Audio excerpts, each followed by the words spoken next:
El càncer és un greu problema de salut que afecta la nostra societat.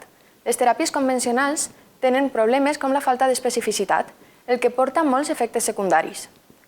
Les nanomedicines ens poden ajudar a que els pacients reben teràpies més específiques i millorades. La primera pregunta que ens hem de fer és què és el càncer.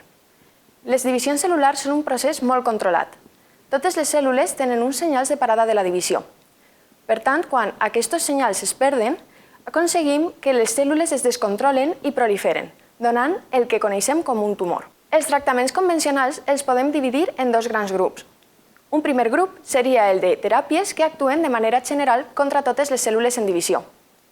Això és efectiu contra les cèl·lules del càncer que estan descontrolades proliferant, però també fa molts efectes secundaris perquè actua contra les cèl·lules sanes que necessiten de la divisió per fer la seva funció natural.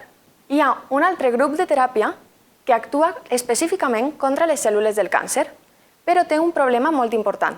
No coneixem tant tots els tipus de cèl·lules com per atacar-les específicament. Per això, les nanomedicines ens poden ajudar a tindre unes teràpies que són més específiques. Per explicar què són les nanomedicines, primer hem de situar-nos a l'escala nano.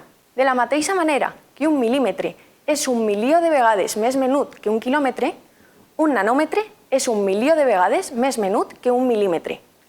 Ara que estem situats en aquesta escala, podem definir les nanomedicines com un grup de fàrmacs amb una gran varietat d'estructures químiques i que estan entre els 50 i els 200 nanòmetres. Al nostre laboratori treballem amb els polímers terapèutics, que són un grup dins de les nanomedicines. Els polímers, per definició, estan formats per repetició d'un monòmer, és a dir, que són estructures grans i repetitives. Encara que el nom nanomedicina ens pot inspirar que són medicines més menudes que les convencionals, és tot el contrari. Es tracta de medicines més grans que les convencionals.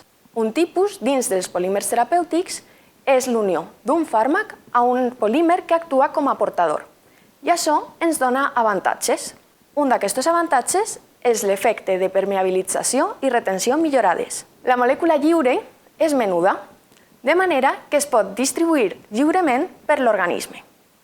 Quan aquesta molècula menuda està unida a una més gran, perd la llibertat de la distribució, de manera que s'acumula passivament al tumor. Per què? Perquè el tumor té una característica que nosaltres aprofitem. El tumor rep més sang perquè està creixent i necessita molta aportació. Però a més, la sang que rep el tumor té menys restriccions en quant a la mesura de les molècules que hi poden arribar. D'aquesta manera, la molècula gran, el polímer terapèutic, no hi arriba als òrgans sans, però sí al tumor i s'acumula passivament. Una altra característica que poden tindre els nostres polímers terapèutics és la unió de més d'un fàrmac en un mateix polímer. Hi ha fàrmacs que sabem que actuen millor junts que per separat. Per això, si unim aquests fàrmacs al mateix polímer, ens estem assegurant que arriben a la mateixa vegada al tumor i fan l'efecte en la proporció que nosaltres desitgem.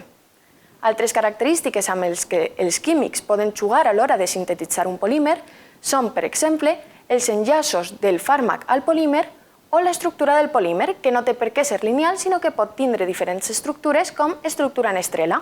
Què és el que fem nosaltres al laboratori?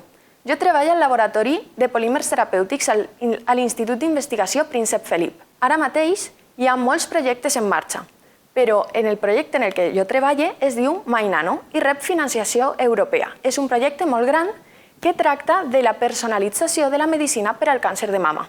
La primera etapa en aquest projecte és trobar quins fàrmacs treballen junts millor per a cadascun dels subtipus de càncer de mama. Després es desenvolupa un polímer terapèutic que porta aquests dos fàrmacs i es caracteritza de manera exhaustiva per part dels químics. Després, a la part biològica, es testen en els diferents tipus de càncer de mama i, molt important, en aquest projecte busquem biomarcadors. És a dir, busquem quines característiques ha de tindre un pacient per a poder predir que la teràpia serà efectiva. Dins del projecte MyNano estic fent la meva tesi doctoral. Tradicionalment, els fàrmacs es testen en plaques de cultiu que tenen cèl·lules creixent adherides al plàstic, el que és una manera molt artificial de créixer.